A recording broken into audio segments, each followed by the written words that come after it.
Kaisar Agung Seni Bela Diri bab 2831-2835. Lebih kuat dari Tuan Yun Meng. Setelah mendengar kata-kata ini, semua orang yang hadir, bahkan anak muda seperti Jun Ruolan, merasa sangat luar biasa. Adapun Tuan Yun Meng, sangat tidak mungkin baginya untuk mengatakan sesuatu dengan santai. Dia telah bertahan hidup dalam waktu yang lama. Dapat dilihat dari petunjuk bahwa Tan Yan terbunuh dengan mudah, dan bahkan jiwanya yang sebenarnya pun musnah, tidak meninggalkan jejak. Meskipun penguasa Yun Meng mengira dia bisa membunuh Tan Yan dengan mudah, dia tidak akan pernah bisa melakukannya begitu saja. Oleh karena itu, ia menyimpulkan bahwa orang yang membunuh Tan Yan adalah orang kuat yang jauh lebih unggul darinya. Dan orang yang kuat seperti itu kemungkinan besar berada pada tingkat pencerahan. Meskipun kamu bukan orang yang kuat di alam pencerahan, kamu tetaplah leluhur dari 6 malapetaka atau lebih. Namun, hanya ada sedikit leluhur di level ini karena malapetaka besar di era ini terlalu mengerikan ketika mencapai malapetaka ke-6. Petik 2. Ketika dia mengatakan ini, wajah Lord Yun Meng menjadi sangat serius. Sebenarnya, kekuatan tempur para leluhur yang telah berada dalam bencana ke-6 atau lebih tinggi tidak lebih lemah daripada mereka yang telah mencapai alam pencerahan. Bukan pencerahan, tetapi sebanding dengan pencerahan. Termasuk Tianzun dan Junzu, ini adalah pertama kalinya bagi mereka mendengar ucapan dan pernyataan seperti itu. Dapat diduga bahwa leluhur tingkat ini sangat langka, karena ada eksistensi seperti penguasa Yun Meng, penguasa Bei Qing, dan penguasa setan darah. Mereka berpikir bahwa mereka tidak memiliki keyakinan bahwa mereka dapat bertahan dari tingkat ke-6. Bencana di era berikutnya. Senior, apakah saudara Luo benar-benar dibawa pergi oleh orang kuat di alam pencerahan? Ekspresi wajah Jun Ruolan sedikit membaik. Lagi pula, jika dia dibawa pergi, setidaknya itu berarti saudaranya Luo mungkin masih hidup. Namun, dia masih sangat khawatir. Bagaimanapun, akan sangat berbahaya jika seorang pria kuat seperti itu merugikan Luo Xiu. Aku hanya berspekulasi, tidak ada gunanya bagimu untuk khawatir. Selain itu, dengan bakat dan kualifikasinya, dia mungkin dihargai oleh orang kuat di alam pencerahan dan mendapatkan kesempatan besar dan kekayaan besar. Kata penguasa Yun Meng, ya, Ruolan, kau bisa memikirkannya. Jika orang kuat itu ingin menyakiti Luo Xiu, mengapa dia hanya membunuh Tan Yan dan tidak membunuh Luo Xiu?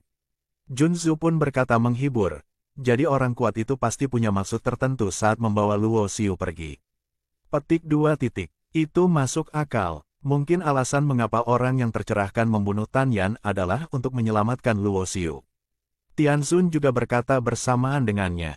Di antara semua orang, dialah satu-satunya yang tahu apa situasi sebenarnya, tetapi bahkan dia, yang menyaksikannya dengan mata kepalanya sendiri, sebenarnya sangat bingung tentang apa yang sedang terjadi.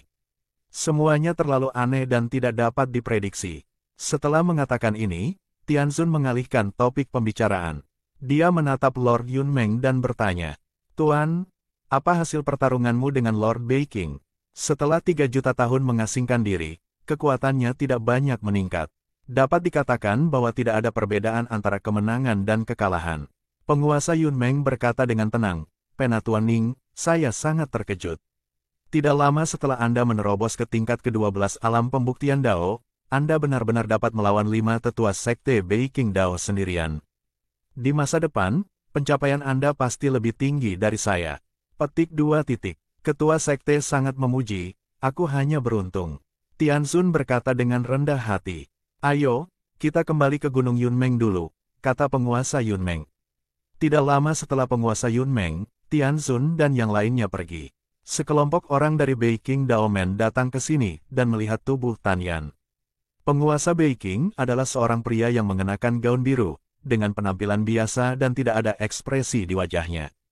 Tetapi ketika dia melihat tubuh Tan Yan, wajahnya yang tenang tiba-tiba berubah warna. Semuanya telah berubah. Jika seorang pria kuat di alam pencerahan benar-benar terlibat, ini tidak akan menjadi hal yang baik bagi sekte Bei Qing Dao kita. Penguasa Bei Qing memiliki ekspresi berat di wajahnya, karena dia tahu betul bahwa ungkapan, jika kamu tidak mencapai pencerahan, kamu adalah seekor semut, adalah deskripsi yang sangat tepat. Jika dia ingin melawan negara pencerahan, kecuali dia dapat menahan malapetaka zaman ke-6, belum lagi dia tidak yakin dapat menahannya. Bahkan jika dia dapat menahannya, Malapetaka zamannya tidak akan terjadi sampai bertahun-tahun kemudian. Kedatangan, ketika keempat tetua lainnya melihat jasad Tan Yan, mereka semua merasa sedih.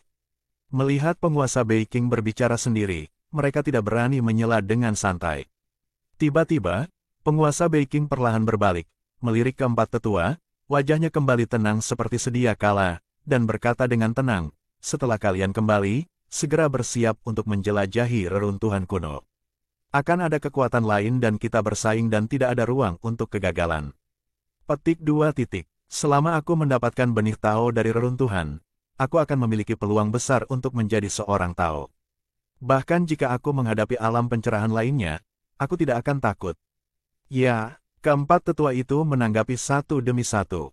Domain surgawi, di atas kekosongan kota langit. Sebuah pusaran muncul seperti portal. Tak lama kemudian, dua sosok keluar. Mereka berdua adalah gadis anggun dengan temperamen unik, seolah-olah mereka adalah peri yang turun dari dunia peri ke bumi. Salah satu gadis itu berpakaian putih, dengan mata bagaikan bulan yang terang.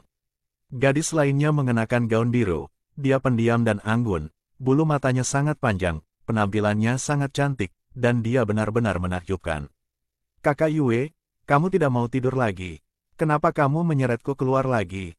Gadis berbaju biru itu melirik gadis berbaju putih dengan sedikit kesal. "Jika kita tertangkap lagi, kita pasti akan dimarahi." "Saya tidak ingin tertidur. Setiap kali saya tidur, waktu yang saya miliki sangat lama. Tentu saja saya harus menghargai waktu yang saya miliki saat ini." Gadis berpakaian putih itu mendengus. "Lagi pula, kamu gadis baik yang tahu bagaimana tinggal di rumah setiap hari. Kakakku akan mengajakmu keluar untuk melihat-lihat.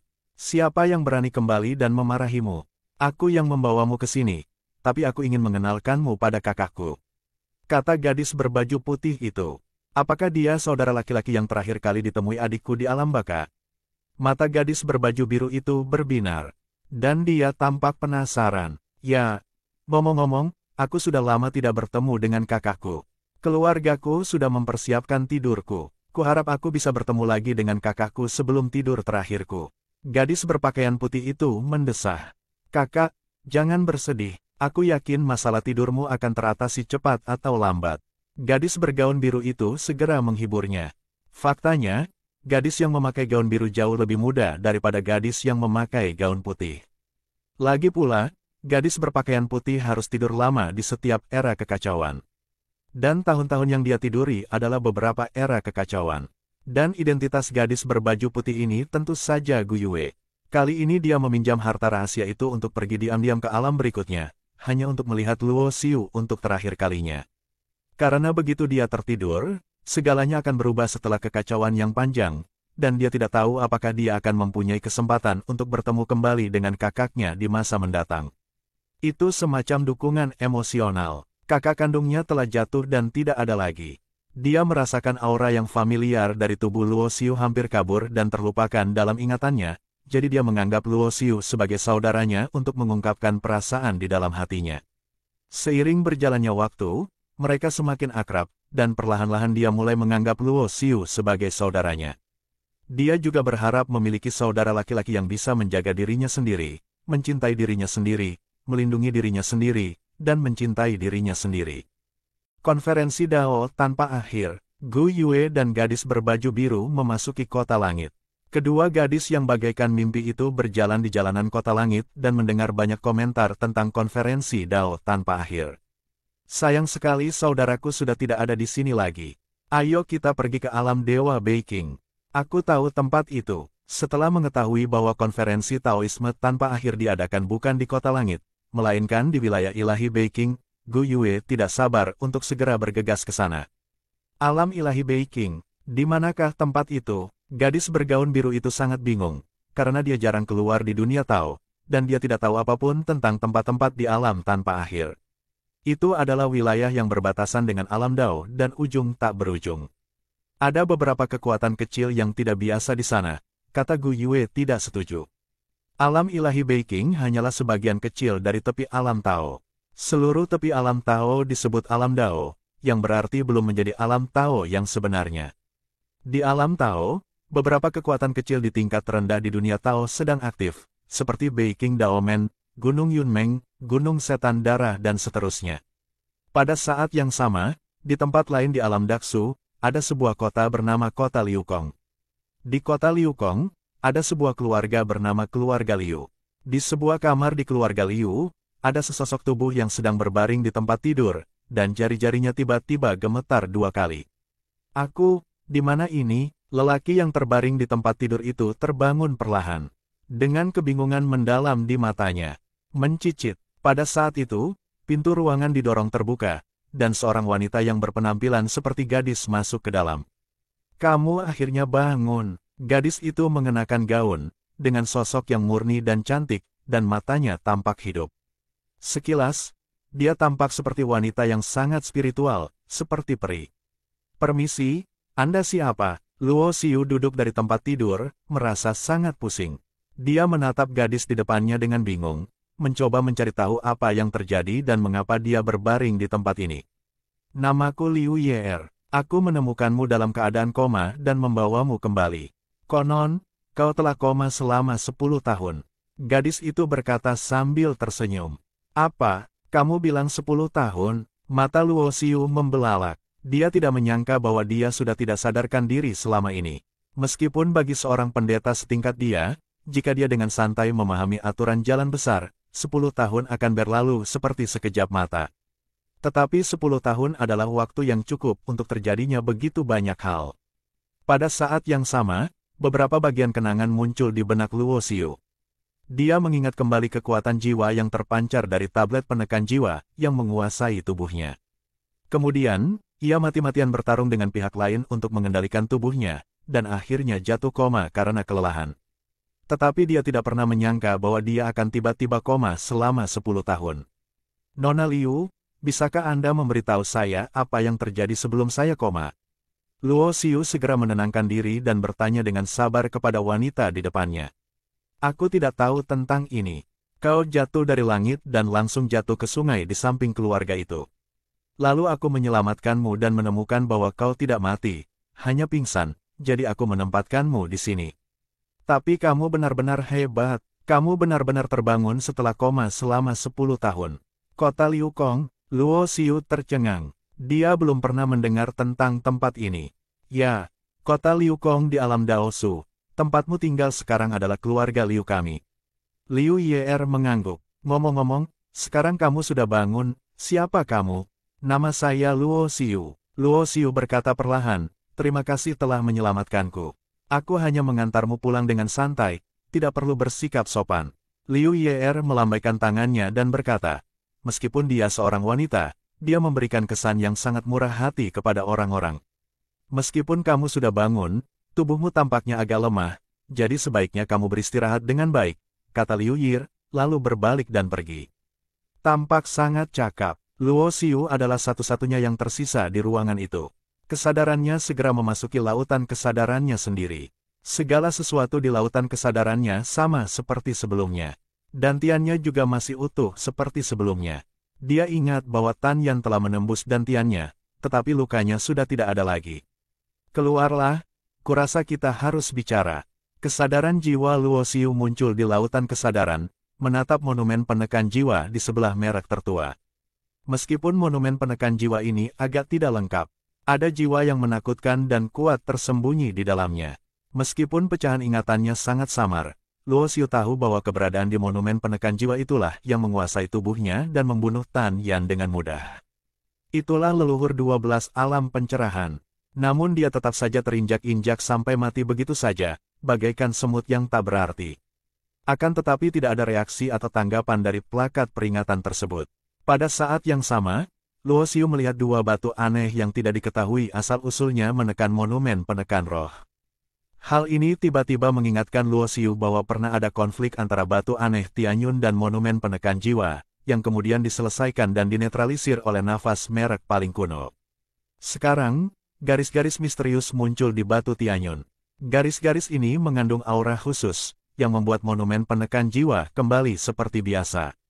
Tampaknya jiwa dan keinginan orang kuat di dalam monumen penekan jiwa juga telah ditekan di dalamnya. Apakah kau menyelamatkanku? Luo Xiu menatap kedua batu aneh itu. Tiba-tiba dia merasa bahwa mungkin karena kedua batu aneh inilah dia bisa kembali normal dan menyingkirkan keinginan kuat orang-orang kuat untuk merebut tubuhnya. Mencicit, Luo Xiu berdiri, berjalan dari tempat tidur ke pintu, membuka pintu dan berjalan keluar. Sinar matahari yang cerah bersinar, membuatnya merasa tidak nyaman dan menyipitkan matanya. Di depan Anda ada halaman kecil. Wanita bernama Liu Ye'er berdiri di halaman kecil, menggunakan mata air spiritual untuk menyirami beberapa tanaman obat ajaib. Tidak perlu istirahat, Liu Ye'er melihat Luo Xiu keluar, jadi dia berkata, lagi pula, dia sudah koma selama 10 tahun, jadi lukanya pasti serius. Tidak perlu, aku tahu situasiku dengan baik.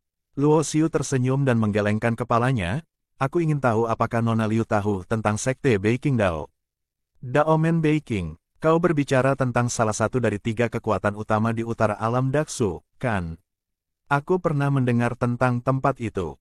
Liu Ye'er berkata, tetapi tempat itu agak jauh dari kota Liu Kong kita. Karena Beijing Daomen yang kamu sebutkan berada di utara alam Daksu, dan kota Liu Kong kita berada di selatan alam Daksu. Luo Xiu masih tahu sesuatu tentang alam Tao. Cakupan alam Daosu sangat luas, dan termasuk tempat yang berbatasan dengan alam Dao tanpa akhir. Jika alam Dao diibaratkan dengan langit, maka alam Daosu adalah jalan menuju surga. Aku jadi bertanya-tanya, jika aku mulai dari sini, berapa lama waktu yang diperlukan untuk mencapai wilayah utara alam Daksu? Tanya Luo Xiu. Sulit untuk mengatakannya, dan jaraknya sangat jauh. Dengan tingkat kultivasimu, aku khawatir sulit untuk berjalan melintasinya. Liu Ye'er berkata, jika kamu ingin mengembara sendirian di alam Tao, itu adalah perjalanan yang sangat jauh dari selatan ke utara. Akan ada bahaya setiap saat, risikonya sangat tinggi, bahkan mereka yang memiliki tingkat kultivasi di atas alam leluhur mungkin tidak dapat bertahan hidup. Tingkat kultivasi di atas alam leluhur tidak cukup untuk berjalan di alam Tao. Setelah mendengar ini, wajah Luo Xiu tiba-tiba tampak sedikit tidak sedap dipandang.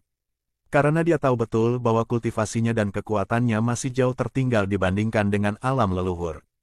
Bahkan seorang ahli setingkat leluhur akan berada dalam bahaya saat berjalan di alam Tao, apalagi dia.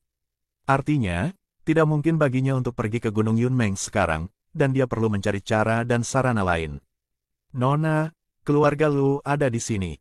Kepala keluarga ingin Anda datang. Pada saat ini, seorang pelayan datang dan berkata kepada Liu Ye'er dengan hormat. Orang-orang dari keluarga Lu, alis Liu Ye'er mengernyit jelas, dan ada sedikit rasa jijik yang mendalam di matanya. Nona Liu, saya telah merawat Anda selama 10 tahun terakhir. Saya ingin melihat kepala Anda dan menyampaikan rasa terima kasih saya, kata Luo Xiu. Awalnya, Liu Ye'er tidak ingin pergi, tetapi setelah mendengar apa yang dikatakan Luo Xiu, dia mengangguk. Meskipun dia tidak terlalu peduli dengan apa yang disebut kebaikan ini, Luo Xiu berkata bahwa dia ingin berterima kasih kepada kepala keluarga. Ini juga merupakan sifat dan etika manusia. Tidak butuh waktu lama bagi mereka berdua untuk tiba di aula utama rumah keluarga Liu. Di aula utama, Liu Yan, kepala keluarga Liu, duduk di ujung meja. Ia adalah seorang pria parubaya dengan jejak kultivasi yang berusia setidaknya ratusan ribu tahun. Di samping Liu Yan, ada seorang pria parubaya yang duduk. Tetapi ada sedikit kebanggaan dan ketegasan di alisnya. Dalam perjalanan, Luo Xiu telah mendengar Liu Ye'er menyebutkan bahwa orang ini adalah tetua keluarga Lu, bernama Lu Tinghui. Ayah, setelah Liu Ye'er masuk, dia memberi hormat pada Liu Yan. Adapun para tetua keluarga Lu di sisi lain, dia bahkan tidak memandangnya, mendengus. Wajah Lu Tinghui menjadi gelap, dan dia mencibir, Tuan Liu, putri Anda agak tidak sopan, bukan? Orang yang sombong seperti itu harus menanggung banyak penderitaan jika dia bergabung dengan keluarga Lu kita di masa depan. Setelah mengatakan ini, Lu Tinghui menatap Luo Xiu yang datang bersamanya dengan dingin. Kali ini aku datang ke keluarga Liu Mu karena aku dengar Ling Qianqin membawa kembali seorang pria yang telah tinggal di keluarga Liu Mu selama 10 tahun. Masalah ini, haruskah keluarga Liu memberikan penjelasan kepada keluarga Lu? Mendengar Lu Tinghui begitu agresif, Liu Yan, kepala keluarga, tampak sedikit tidak senang. Namun, kekuatan keluarga Lu bukanlah sesuatu yang dapat diprovokasi oleh keluarga Liu. Jadi dia hanya bisa menatap putrinya, Ye'er, apa hubunganmu dengan orang ini? Tidak apa-apa, ini hanya pertemuan yang tidak disengaja. Dan seperti yang kau tahu, ayah, dia telah koma selama 10 tahun dan baru saja bangun hari ini. Kata Liu Ye'er. Pada saat yang sama, Liu Ye'er mencibir, adapun Anda, Tetua Lu, bahkan jika saya mati, saya, Liu Ye'er, tidak akan memasuki pintu keluarga Lu Anda, jadi Anda tidak memenuhi syarat untuk mengatakan bahwa saya tidak memiliki etika, dan kami tidak diterima di keluarga Liu. Anda, Tuan Liu, nada bicara Ling Qianqin sungguh serius. Anda sama sekali tidak menganggap serius keluarga Lu. Apakah Anda, keluarga Liu, menganggap bahwa putra kedua keluarga Lu tidak pantas untuk putri keluarga Liu Anda? Wajah Lu Tinghui menunjukkan rasa dingin yang menakjubkan, dan nadanya juga terdengar mengancam. Raut wajah Liu Yan pun berubah. Ia tidak menyangka reaksi putrinya akan begitu kuat. Jika kedua keluarga benar-benar terpecah belah, mustahil bagi keluarga Liu untuk menahan serangan keluarga Lu. Dalam keputusasaan, Liu Yan hanya bisa menatap putrinya dan menggelengkan kepalanya, berharap agar dia menjadi lebih bijaksana. Pada saat ini, Luo Xiu melangkah maju, menangkupkan kedua tangannya dan mengepalkan tangan ke arah Liu Yan, dan berkata, "Aku, Luo Xiu, telah bertemu dengan kepala keluarga Liu. Dalam beberapa tahun terakhir, berkat perhatian keluarga Liu, aku..." Sebelum Luo Xiu selesai berbicara, dia tiba-tiba disela oleh Lu Tinghui. Lu Tinghui tampak cemberut dan memarahi dengan nada menghina. Ketika para tetua sedang berbicara, kapan giliran juniormu untuk menyela? Kamu adalah orang tercela yang tidak mengerti etika. Putrimu dari keluarga Liu benar-benar bergaul dengan orang seperti itu. Apakah kamu mau, apakah kita, keluarga Lu, juga akan kehilangan muka? Orang yang tercela. Ketika Luo Xiu mendengar ini, kedua matanya tiba-tiba mengecil, dan niat membunuh muncul di matanya. Jelas, Lu Tinghui dapat merasakan bahwa jejak tahun kultivasinya kurang dari 20.000 tahun, jadi dia membencinya. Faktanya, di dunia Daksu, baik keluarga Liu maupun keluarga Lu yang lebih kuat, mereka hanya dapat dianggap sebagai keluarga kecil di bagian bawah, dan tidak ada bandingannya dengan tingkat warisan Beiqing Daomen. Misalnya, Lu Tinghui, sebagai seorang tetua keluarga, baru berada di tahap akhir pencerahan tingkat ke-7. Dengan tingkat kultivasi seperti itu sebagai seorang tetua, dapat dibayangkan bahwa keluarga Lu di belakangnya tidak layak disebut sama sekali. Saya sedang berbicara dengan Tuan Liu. Siapa yang memberimu keberanian untuk menyela? Mata Luo Xiu berkilat dingin. Pengadilan kematian. Lu Tinghui sangat marah. Tubuhnya tiba-tiba terangkat, dan dia menamparkan Luo Xiu dengan satu telapak tangan. Kekuatan jalan raya terkondensasi di antara telapak tangannya, dan sebuah penglihatan muncul. "Kakak Luo, hati-hati." Wajah cantik Liu Ye'er berubah karena terkejut. Meskipun dia tidak memiliki persahabatan dengan Luo Xiu, jika dia kehilangan nyawanya karena dia membawa pria yang tidak sadarkan diri itu kembali ke keluarganya, dia akan merasa sangat bersalah di dalam hatinya. Adapun Liu Yan, dia tetap tidak tergerak dan tidak menghentikannya. Lagi pula, tidak mungkin baginya untuk merusak hubungannya dengan keluarga Lu hanya demi orang luar. Namun, saat berikutnya, mata Liu Yan, kepala keluarga, tiba-tiba menyusut, dan ekspresi ngeri muncul di wajahnya. Ledakan, telapak tangan Lu Tinghui terjatuh, namun Luo Xiu dengan santai mengangkat tangannya untuk menangkapnya. Beraninya seseorang yang berada di tahap akhir pencerahan tingkat ke-7 berani mengambil tindakan di hadapanku. Senyum sinis muncul di wajah Luo Xiu, kemudian telapak tangannya bergetar dan energi agung pun meledak. Engah. Lu Tinghui langsung memuntahkan banyak darah di tempat dan terpental mundur. Demi tuan keluarga Liu, hukuman mati dapat dihindari, tetapi kejahatan hidup tidak dapat dihindari. Pada saat yang sama, Luo Xiu berbicara ringan, menunjuk ke udara, dan seberkas cahaya terbang keluar dari ujung jarinya. Engah.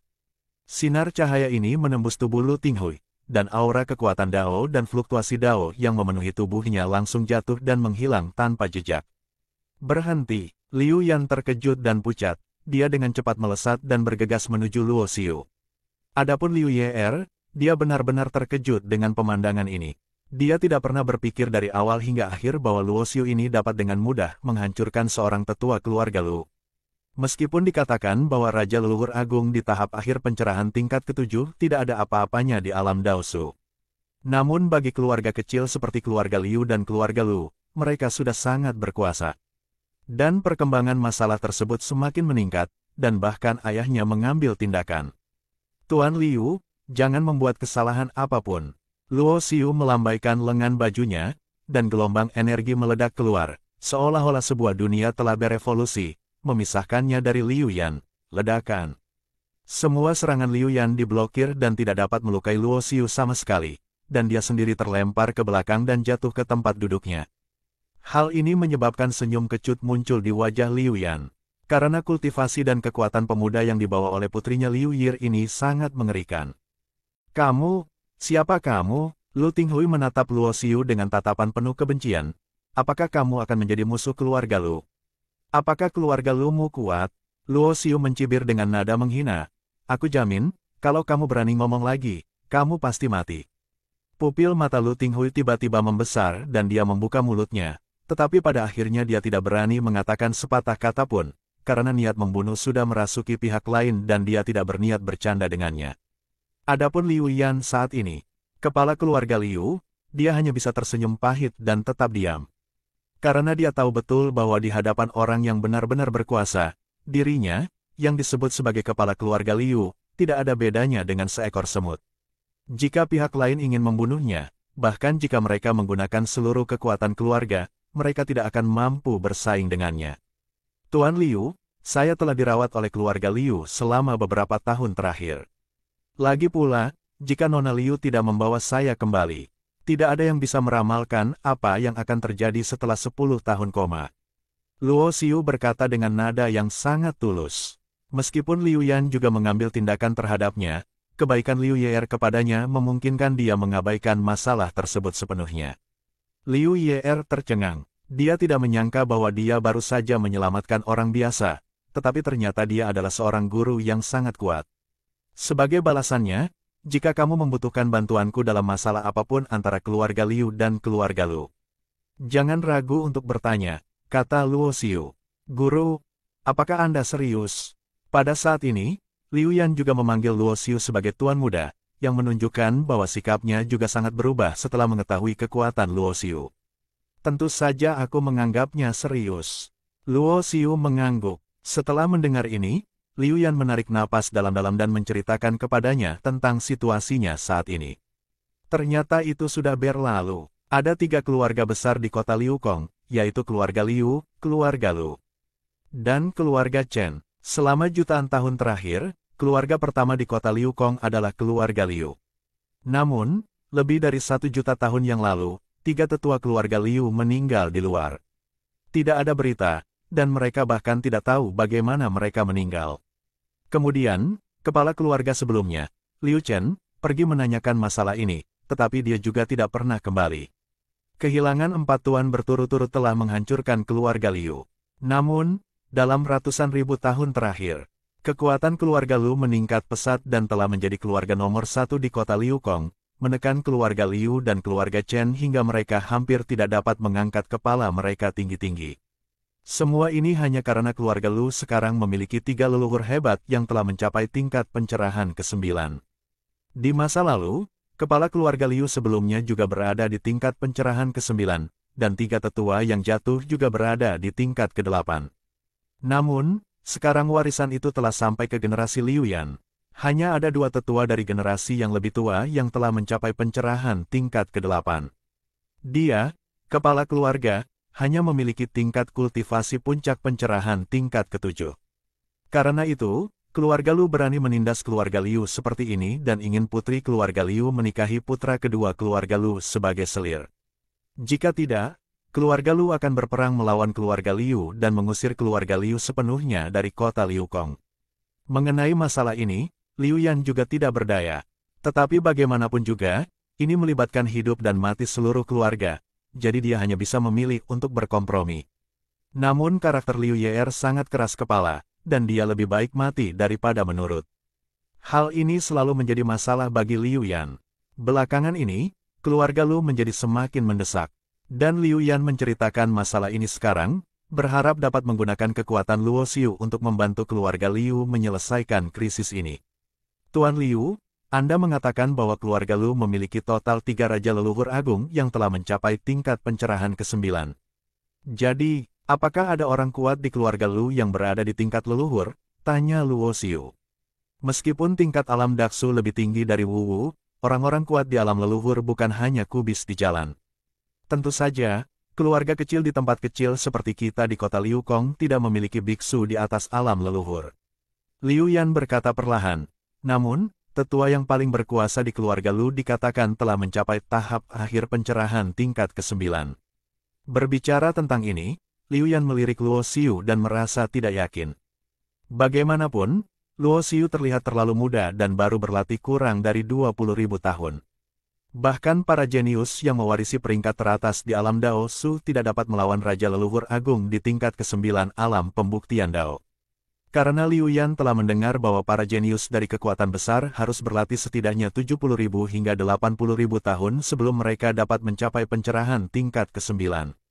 Selama tidak ada leluhur, tidak ada yang perlu dikhawatirkan. Luo Xiu berkata dengan tenang, Tuan Liu, tolong bawa saya ke keluarga Lu. Saya akan membantu keluarga Liu menyelesaikan masalah ini. Itu bisa dianggap sebagai bantuan dari saya. Tuan Luo, apakah Anda yakin? Setelah melihat kekuatan dahsyat Luo Xiu dengan mata kepalanya sendiri, nama Liu Yer untuk Luo Xiu juga berubah. Sebenarnya, baik dia maupun Liu Yan menganggap Luo Xiu sebagai seorang jenius dari kekuatan besar yang sedang dalam masalah. Lagi pula, jika dia adalah seorang kultivator biasa atau kekuatan kecil biasa, bagaimana dia bisa dengan mudah menghancurkannya setelah hanya berlatih selama sekitar 20.000 tahun? Raja Leluhur Agung pada tahap akhir pencerahan tingkat ke-7. Jangan khawatir, Luo Xiu tersenyum tipis. Baginya sekarang, dia benar-benar tidak takut pada siapapun selama dia tidak melawan orang kuat di alam leluhur. Luo Xiu mengangkat tangannya dan meraih Lu Tinghui yang kultivasinya telah lumpuh. Tetua keluarga Lu yang agresif dan mengancam tadi seperti tikus yang ketakutan, gemetar dan takut untuk mengatakan sepatah kata pun. Karena dia selalu ingat bahwa pemuda itu berkata jika dia berani mengatakan sepatah kata lagi, dia akan membunuhnya. Di dunia yang tak berujung, yang kuat dihormati. Tanpa kultivasimu, kau tidak akan bisa hidup lama tanpa aku membunuhmu. Sambil berbicara, Luo Xiu langsung mengusir Lu Tinghui. Kemudian dia, Liu Yan, dan Liu Yer berubah menjadi cahaya pelarian dan menuju dari rumah keluarga Liu ke rumah keluarga Lu. Tidak butuh waktu lama bagi mereka bertiga untuk tiba di atas rumah keluarga Lu. Melihat ke bawah, rumah besar keluarga Lu menempati area terluas di seluruh kota Liu Kong. Selain itu, beberapa batasan formasi juga ditempatkan di sekitar rumah besar keluarga Lu, namun itu bukanlah batasan pola dewa. Jelaslah, keluarga kecil seperti keluarga Lu tidak memiliki akses kepada para ahli pola ilahi. Siapa yang berani berdiri di atas keluarga Lu kita? Karena Luo Xiu dan kelompoknya tidak menyembunyikan sosok mereka, mereka ditemukan oleh keluarga Lu ketika mereka muncul di langit di atas rumah besar keluarga Lu. Seorang pria parubaya berpakaian brokat berubah menjadi seberkas cahaya dan terbang mendekat. Ketika dia melihat Liu Yan, wajahnya tiba-tiba menjadi gelap. Tuan Liu, apa maksudmu? Berdiri di langit di atas kediaman keluarga Lu kita adalah provokasi terbuka. Keluarga Lu kita, namun, Liu Yan mengabaikannya. Sebaliknya, dia menatap Luo Xiu di sampingnya dan berkata, Tuan Luo, orang ini adalah salah satu tetua keluarga Lu. Tingkat kultivasinya sama denganku. Dia berada di puncak pencerahan tingkat ke-7. Petik 2 titik. Luo Xiu mengangguk pelan. Keluarga Lu mampu menjadi keluarga pertama di kota Liu Kong hanya dalam beberapa dekade, mengalahkan keluarga Liu dan keluarga Chen, mengandalkan kekuatan mereka yang kuat. Misalnya, pada saat ini, seorang tetua acak dari keluarga Lu memiliki tingkat kultivasi di puncak pencerahan tingkat ke-7, yang setara dengan Liu Yan, kepala keluarga Liu. Ketika Luo Xiu dan Liu Yan tengah berbicara satu sama lain, wajah Lulu yang lebih tua di sisi lain menjadi gelap. Liu Yan, saat aku, Lu Lei, berbicara padamu, kau begitu sombong. Apakah kau pikir kau punya cara untuk menjadi musuh keluarga Lu? Saat dia berbicara, mata Lu Lei memperlihatkan sedikit keganasan, dan dia langsung bertindak begitu sosoknya melintas. Pada saat yang sama, gerakan yang terjadi di sini juga menarik perhatian banyak orang di kota Liu Kong. Lagi pula, tempat di mana kedua belah pihak bentrok adalah di langit di atas rumah keluarga Lu, yang merupakan lokasi yang sangat mencolok. Itu Lu Lei, tetua keluarga Lu. Apakah dia akan bertarung dengan kepala keluarga Liu? Kerumunan itu banyak bicara, karena dalam beberapa tahun terakhir, keluarga Lu telah mendominasi kota Liukong, dan mereka bahkan mendengar bahwa kota itu akan berganti nama menjadi kota Lukong untuk menunjukkan status dan kekuatan keluarga Lu. Selama bertahun-tahun, keluarga Liu selalu menelan amarah mereka dan ditindas oleh keluarga Lu. Sekarang mereka benar-benar akan bertarung melawan para tetua keluarga Lu. Banyak orang merasa bahwa sebuah drama besar akan terjadi. Liu Yan, biarkan aku melihat apakah ada peningkatan dalam kultivasimu. Lu Lei berteriak, dan tombak muncul di tangannya. Tombak itu dikelilingi oleh petir, dan diberkahi dengan kekuatan Thunder Avenue. Tingkat kultivasi di puncak pencerahan tingkat ke-7. Keadaan pada tahap awal terbentuknya sebuah dunia. Senjata Zhengdao tingkat menengah, tingkat 7. Inilah kekuatan tetua keluarga Lu ini. Menghadapi serangan Lu Lei, Liu Yan tidak bereaksi sama sekali. Wajahnya acuh tak acuh dan tenang. Karena dia tahu kalau kekuatan Lu Lei ini sebenarnya lebih rendah darinya, sang kepala keluarga Liu.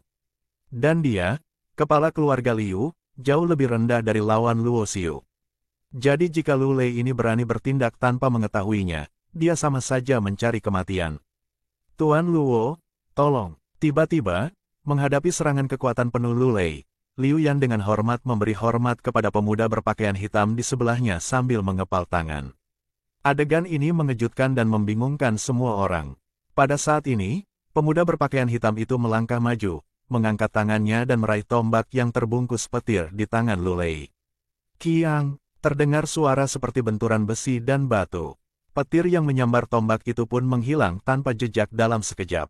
Yang lebih mengejutkan lagi ialah ketika pemuda berpakaian hitam itu mengangkat tangannya dan mengguncang tubuh Lu Lei yang lebih tua, lalu merampas tombak dari tangannya. Thunder Avenue bukan untuk kamu gunakan seperti ini. Petik 2. Pemuda berpakaian hitam itu berbicara dengan acuh tak acuh. Begitu dia selesai berbicara, tombak di tangan pemuda berpakaian hitam itu bergetar. Tombak itu bersinar seperti naga, dan kilat menyambar, seolah-olah telah berubah menjadi naga guntur dengan taring dan cakar, melayang di antara langit dan bumi. Ledakan. Suara gemuruh guntur bergema di udara untuk waktu yang lama. Di bawah tatapan kaget dan ngeri semua orang, tetua keluarga Lu Lei, tentu saja terpental. Darah menyembur keluar dari mulutnya, dan sejumlah besar kabut darah terus meledak di tubuhnya. Saat tubuhnya masih di udara, ia berubah menjadi kerangka, dan semua daging dan darahnya hancur menjadi kabut berdarah oleh busur petir yang mengerikan. Kau, siapa kau? Lu Lei tidak terbunuh. Daging dan darah pada kerangka itu dengan cepat beregenerasi. Dia menatap pemuda berpakaian hitam di sebelah Liu Yan dengan mata yang sangat ngeri. Karena dia dapat merasakan kekuatan pemuda berpakaian hitam ini, yang memberinya penindasan luar biasa dahsyat. Baik itu kekuatan maupun penggunaan dan penguasaan kekuatan Dao besar, semuanya jauh melampaui eksistensi yang dapat dibandingkan dengannya. Saya adalah teman keluarga Liu. Saya datang ke sini kali ini untuk menyelesaikan dua hal, kata Luo Xiu dengan tenang. Dua hal yang mana? Lu Lei menyipitkan matanya dan bertanya dengan suara yang dalam. Hal pertama adalah bahwa keluarga Lu Anda memaksa keluarga Liu untuk menikahkan Liu Ye dengan keluarga Lu Anda. Hal kedua adalah keluarga Lu telah menindas orang lain selama bertahun-tahun dan ingin memberi kompensasi kepada mereka. Petik 2. Bercanda. Di dunia yang tak berujung, yang kuat dihormati. Keluarga Lu kita kuat dan keluarga Liu lemah. Jadi bagaimana jika kita menindasnya? Tepat saat Luo Xiu berbicara, sebuah seringai datang dari dalam rumah keluarga Lu. Segera setelah itu, seorang laki-laki yang tampak seperti pemuda muncul di samping Lu Lei dalam sekejap. Para biksu di alam tanpa akhir tidak dapat menilai tahun kultivasi berdasarkan penampilan. Misalnya, Tuan Yunmeng dan Tuan Setan Darah keduanya terlihat seperti biksu muda. Tetapi sebenarnya mereka berdua adalah monster tua yang telah berlatih lama. Tuan, Lu Lei memberi hormat dengan hormat. Tuan, kekuatan pemuda berpakaian hitam ini tidak sederhana. Aku bahkan tidak bisa menghalangi gerakan di depannya, kata Lu Lei pada saat yang sama. Mendengar ini, kepala keluarga Lu mengangguk dan menatap Luo Xiu dengan tatapan tajam. Pada saat yang sama, Luo Xiu juga melihat kepala keluarga Lu. Karena status keluarga Lu sangat dihormati di kota Liukong selama bertahun-tahun. Kepala keluarga Lu juga telah mengembangkan aura orang yang unggul dan berwibawa. Kepala keluarga Lu, Lu Tian. Pada saat yang sama, Dia juga merupakan salah satu orang kuat di tingkat pencerahan ke-9 dari keluarga Lu, dan kultivasinya berada pada tahap awal pencerahan tingkat ke-9. Aku ingin tahu dari mana tuan muda ini berasal. Mengapa kau ingin membantu keluarga Liu? Lu Tian menatap Luo Xiu dan berkata, kau tidak perlu tahu asal-usulku, kata Luo Xiu ringan. Jadi, kamu bertekad untuk membela keluarga Liu dan menjadi musuh keluarga Lu. Wajah Lu Tian menjadi gelap. Ya, saya baru saja mengatakan bahwa Anda, keluarga Lu, harus memberikan penjelasan tentang dua hal ini. Luo Xiu masih memiliki nada tenang yang sama. Kalau kamu ngomong gitu, berarti kamu nggak serius sama keluarga Lu. Lu Tian tertawa marah. Apakah aku akan menganggap serius keluarga Lumu tergantung pada kekuatan keluarga Lumu? Kau juga seorang biksu di tingkat pencerahan ke-9. Jika kau cukup kuat, kau mungkin memiliki kualifikasi untuk dianggap serius olehku. Hahaha, petik 2 titik. Setelah mendengar kata-kata Luo Xiu, Lu Tian mengangkat kepalanya dan tertawa, dengan tatapan dingin di matanya. Kau adalah pemuda paling sombong yang pernah kulihat. Kau baru berlatih kurang dari 20.000 tahun, tetapi kau berani mengatakan bahwa kau tidak memperhitungkan para biksu di tingkat pencerahan ke-9. Apakah kau pikir kau seorang jenius di dunia Tao? Lu Tian berkata sambil mencibir. Meskipun aku belum pernah melihat para jenius Tao, mereka mungkin tidak dapat dibandingkan denganku. Kata Luo Xiu dengan tenang. Kalau begitu, biarlah aku, Lu Tian, mengajarimu. Apakah pemuda sepertimu layak bersikap sombong seperti itu? Lu Tian melangkah maju dan berkata dengan dingin. Kedua syarat agar keluarga Lu setuju denganmu sangatlah sederhana. Selama kamu dapat mengalahkanku, dan kemudian mengalahkan tetua terkuat dari keluarga Lu, kamu dapat mengajukan syarat apapun, keluarga Luku akan setuju. Mengenai hal ini, Lu Tian mengatakannya dengan sangat sederhana. Karena dia tahu betul bahwa jika ada eksistensi yang bahkan tidak dapat mengalahkan tetua tertinggi, maka itu jelas merupakan orang kuat yang memiliki kemampuan untuk menghancurkan keluarga Lu. Tidak peduli apapun yang diusulkan oleh orang kuat seperti itu, keluarga Lu tidak berani untuk tidak mematuhi syarat dan ketentuan. Pada analisis akhir, kalimatnya masih sama, di dunia yang tak berujung, yang kuat akan dihormati.